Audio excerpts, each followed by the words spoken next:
Dan Illman, Mike Beer taking a closer look at Kentucky Derby contender Encino, who earned enough points at the very last minute by taking the very last prep, the Grade 3 Lexington at Keeneland. Let's watch this race. It was the dirt debut for Encino, who made his first three starts on synthetic, and it was no surprise that he took to the surface. He's by a Kentucky Derby winner in Nyquist, out of a half-sister to Kentucky Derby winner Street Sense.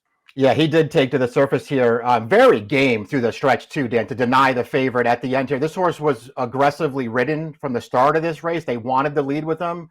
They got it, and then he got a nice little breather up the backstretch there with nobody challenging. But when the favorite came for him in there, he was dead game. For a horse with relatively light experience, he's only run 4 times in his career. I've been very, very impressed with his versatility. He's won 2 of his races from on the lead. He won the Battaglia Memorial at Turfway from off of the pace, and you can make the argument he was the best horse by far in his debut when he got beat at neck. Yeah, I really like the way he's progressed from that debut because he was really green after a slow start in his career debut, and he's just gotten better with every start since then. Way more professional his second start, where he was also, much like the race we just watched, Dan, when he broke his maiden second time out, dead game through the stretch when they came for him. He really dug in. I like that about this horse. He seems like he's a little bit of a fighter, and in between, he showed in that Battaglia that he can make a run from off the pace too. Now, while he certainly has the pedigree to succeed at this distance, he's yet to race beyond a mile and a 16th in his career. Is that something to worry about? Would you prefer him to have had a race at a mile and an eighth leading up to the Derby? Yeah, I mean, I would I prefer it? Sure. You can't have all that stuff though with most of these horses now as they prep for the Derby because nobody runs anymore. Dan, this horse barely started as a 2-year-old. He'll be making his 5th start in the Derby.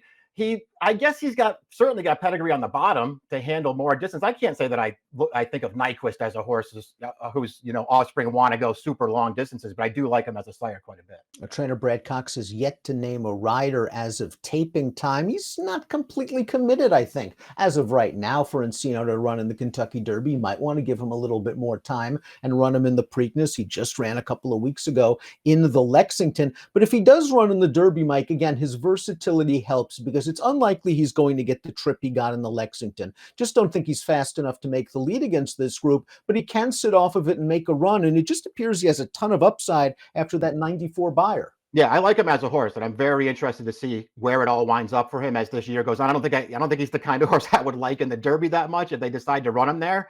But this horse, he's pretty talented. It seems like he's got a bit of a future.